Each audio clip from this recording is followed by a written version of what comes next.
Hello viewers, ಇವತ್ತು ನಾನು ಮಾಡ್ತಾ ಇರುವಂಥ ರೆಸಿಪಿ ಬ್ರೆಡ್ ಸ್ಯಾಂಡ್ವಿಚ್. ತುಂಬ ಸುಲಭವಾಗಿ ಹಾಗೆಯೇ ಮನೆಯಲ್ಲಿ ಸಿಗುವಂತಹ ಪದಾರ್ಥಗಳನ್ನು ಉಪಯೋಗಿಸ್ಕೊಂಡು ಮಾಡುವಂತಹ ಒಂದು recipe.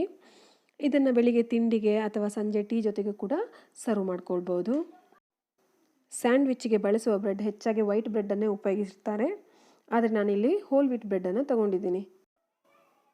Let start the recipe. ಈ ಸ್ಯಾಂಡ್ವಿಚ್ಚಲ್ಲಿ ನಾನು ಫ್ರೋಝನ್ ಸ್ವೀಟ್ ಕಾರ್ನ್ ಉಪಯೋಗಿಸಿದ್ದೀನಿ. ಬೇಡ ಅಂದರೆ ಅದನ್ನು ಸ್ಕಿಪ್ ಮಾಡ್ಕೊಳ್ಬಹುದು. ಇಲ್ಲಿ ಎಲ್ಲ ತರಕಾರಿಗಳನ್ನು ನಾನು ಅರ್ಧ ಕಪ್ ಹಾಕ್ಕೊಂಡಿದ್ದೀನಿ. ಈರುಳ್ಳಿ ಅರ್ಧ ಕಪ್ಪು, ಸೌತೆಕಾಯಿ ಅರ್ಧ ಕಪ್ಪು, ಟೊಮೆಟೊ ಅರ್ಧ ಕಪ್ಪು, ಕ್ಯಾಪ್ಸಿಕಮ್ ಅರ್ಧ ಕಪ್ಪು, ಕ್ಯಾರೆಟ್ ಅರ್ಧ ಕಪ್ಪು, ಸ್ವೀಟ್ ಕಾರ್ನಲ್ಲಿ ನಾನು 2 ಟೇಬಲ್ ಸ್ಪೂನ್ ಹಾಕ್ಕೊಂಡಿದ್ದೀನಿ, ಅದು ಫ್ರೋಝನನ್ನು ಹಾಕ್ಕೊಂಡಿದ್ದೀನಿ. ಹಾಗೆ ಒಂದು 2ರಿಂದ 3 ಬೆಳ್ಳುಳ್ಳಿಯನ್ನು ಕೂಡ ಗ್ರೇಟ್ ಮಾಡಿ ಹಾಕ್ಕೊಂಡಿದ್ದೀನಿ. ಪೆಪ್ಪರ್ ಪೌಡರ್ ಒಂದು 1/2 ಟೀ ಸ್ಪೂನ್, ಹಾಗೆ ಕೊತ್ತಂಬರಿ ಸೊಪ್ಪನ್ನು ಕೂಡ ಒಂದು 2 ಟೇಬಲ್ ಸ್ಪೂನ್ನಷ್ಟು ಸಣ್ಣಗೆ ಹಚ್ಕೊಂಡು ಹಾಕ್ಕೊಂಡಿದ್ದೀನಿ.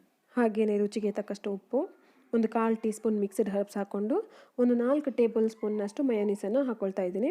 ಇದನ್ನೆಲ್ಲವನ್ನು ಒಂದ್ಸಲ ಚೆನ್ನಾಗಿ ಮಿಕ್ಸ್ ಮಾಡ್ಕೊಳ್ಬೇಕು. ವೆಜ್ ಮಯೋ ಮಿಕ್ಸ್ಚರ್ ರೆಡಿಯಾಗಿದೆ.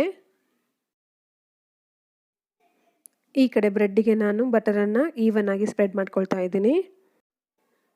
ನಾನಿಲ್ಲಿ ಬ್ರೆಡ್ನ ಒಂದೇ ಬದಿಗೆ ಬೆಣ್ಣೆಯನ್ನು ಹಾಕ್ಕೊಳ್ತಾ ಇದ್ದೀನಿ. ಬೇಕಿದ್ರೆ 2 ಕಡೆಗೂ ಕೂಡ ಹಾಕ್ಕೊಳ್ಬೋದು.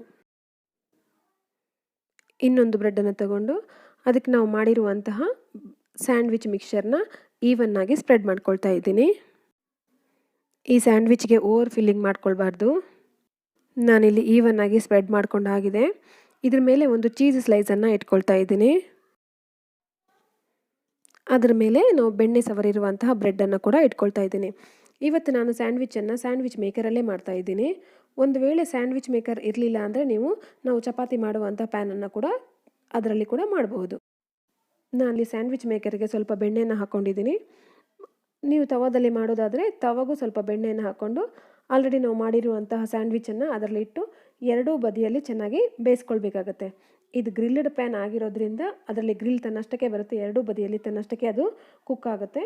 ಪ್ಯಾನಲ್ಲಾದರೆ ನಾವು ಒಂದ್ಸಲ ಉಲ್ಟ ಹಾಕಿ 2 ಕಡೆಯಲ್ಲಿ ಬೇಯಿಸ್ಕೊಳ್ಬೇಕಾಗತ್ತೆ.